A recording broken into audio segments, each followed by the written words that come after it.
나이가 들어가면 근육은 빠지고 지방만 늘어납니다. 그러다 보니 나이가 든 대부분의 사람들이 훈장처럼 가지고 다니는 게 불룩 나온 배입니다. 내장 지방이나 피하 지방이 쌓여 배가 나오기 시작하면 건강에도 빨간불이 들어오게 되죠. 그래서 다들 살이 찌는 걸 두려워하는 건데요. 그러나 맛있게 먹는 먹거리가 넘쳐나는 요즘 세상은 먹고 싶은 걸 참는다는 건 고통입니다. 그 먹거리 유혹을 못 참고 먹다 보니 나날이 늘어나는 건 뱃살입니다. 그래서 준비했습니다. 밥에다 이것을 넣어 먹기만 해도 살이 찌는 걸 막아주고 살을 빼는데 큰 도움을 줄 뿐만 아니라 건강한 몸을 유지하는데도 큰 도움을 주는 식품이 있었습니다. 그 이야기 지금 시작합니다. 안녕하십니까. 생활에 필요한 정보를 알려드리는 조여사 전성시대입니다. 아프지 않고 건강하게 살아가려면 잘 먹고 잘 자고 잘 나오는 게 기본입니다만, 그러나 잘 먹는 게 무조건 좋은 것만은 아니지요. 왜냐? 땡긴다고 맛있다고 너무 잘 먹다가는 살이 찌는 건 감수해야 됩니다. 살이 찌면 그냥 살만 찌는 게 아니죠. 살이 찌면서 발생하는 무서운 질환이 많기 때문에 누구나 살이 찌는 걸 두려워합니다. 그런데 우리가 먹는 식품 중에는 비만을 막아주거나 살을 빼는 데 도움을 주는 식품들은 많습니다만, 그런 식품으로 효과를 보려면 꾸준히 먹어야 되고 몸을 많이 움직이며 다른 노력도 해야 원하는 효과를 볼 수 있습니다.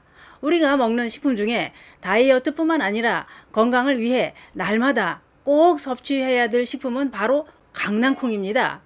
콩이 건강에 좋다는 건 다 아는 얘기인데요. 콩 중에도 강낭콩을 꼭 먹어야 하는 이유가 있었습니다. 우리가 가끔 먹어왔던 강낭콩은 천연 종합 비타민이라는 말이 생겨났을 정도로 좋은 성분이 가득 들어 있었습니다.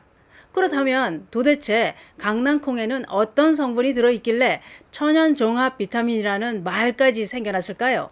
강낭콩에 함유된 영양 성분을 살펴보면 이렇습니다. 강낭콩에는 비타민 B1, B2, B6, 비타민 E, 비타민 K, 그리고 나이아신, 엽산 이런 성분이 풍부하게 들어있다고 하는데요. 특히 비타민 B 복합체가 많이 함유되어 있는데 이 성분들은 우리 몸의 면역력을 높여주고 늘 피곤한 만성 피로에도 좋은 효과를 발휘하는 성분이었습니다. 또한 우리 몸은 음식으로 꼭 섭취해야 되는 필수 아미노산이 있다고 하는데요. 그것은 바로 트립토판과 라이신, 루이신 이런 성분인데, 이 필수 아미노산이 강낭콩에 아주 풍부하게 많이 함유되어 있다는 겁니다. 그래서 성장기 아이들뿐만 아니라 노년기의 건강을 지키는데 꼭 먹어야 되는 강낭콩이다, 이런 얘기입니다. 강낭콩의 효능은 이게 다가 아닙니다. 강낭콩에는 철분, 칼슘, 칼륨, 마그네슘, 망간 이런 성분이 많이 들어있는데 이 성분들이 우리 몸의 신진대사에 도움을 주는 성분입니다. 또한 강낭콩에는 식물성 단백질이 풍부하게 함유되어 있어서 노년에 감소하는 근육을 잡아주는데도 큰 도움을 줍니다. 그런데 강낭콩은 색깔이 여러 가지가 있죠. 어떤 색깔의 강낭콩이 더 몸에 좋을까요? 강낭콩은 붉은색이나 흰색이나 큰 차이 없이 건강에 다 좋다고 하는데요. 흰 강낭콩이 좋다고 알려진 이유는 식이섬유가 붉은 강낭콩보다 더 많아서 다이어트 할 때 도움이 된다고 알려진 것 같습니다. 강낭콩에 함유된 식이섬유는 포만감을 오래 유지해주는 효능으로 다이어트에 좋은 효과가 있다고 알려졌습니다.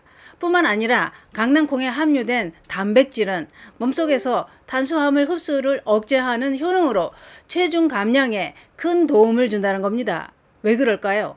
우리가 탄수화물을 섭취하면 침의 소화 효소인 아밀라아제라는 성분이 나오고 탄수화물을 분해한다는 겁니다.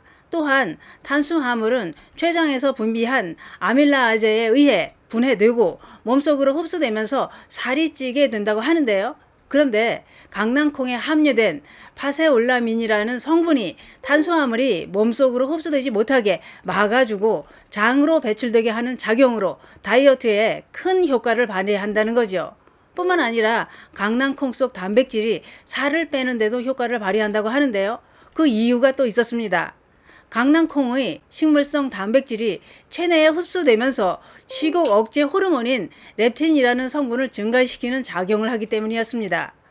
식욕이 없으니 음식이 땡기지 않게 되고 다이어트에 도움이 될 수밖에 없는 거지요. 그게 그렇습니다. 강낭콩을 밭에서 나는 소고기라고 할 정도로 단백질이 많이 들어 있었습니다. 그러면 단백질 함량이 높다고 알려진 닭가슴살과 비교해 볼까요? 닭가슴살은 단백질 100g당 22.5g인데 강낭콩은 100g당 23.58g으로 강낭콩에 단백질이 더 많이 함유되어 있었습니다. 강낭콩은 질 좋은 탄수화물과 단백질이 풍부하게 함유되어 있고 칼로리는 낮고 맛도 부드러워서 매일 섭취하면 건강에 큰 도움을 준다는 거죠. 또한 강낭콩에 함유된 파세올라민 성분은 혈당이 급격히 오르는 걸 막아서 혈당 조절에도 큰 도움을 주고 나쁜 콜레스테롤 수치까지 떨어뜨리는 효능이 있다는 겁니다. 그렇기 때문에 강낭콩을 늘 밥에다 섞어서 꾸준히 먹으면 건강에 큰 도움이 된다, 이런 얘기입니다.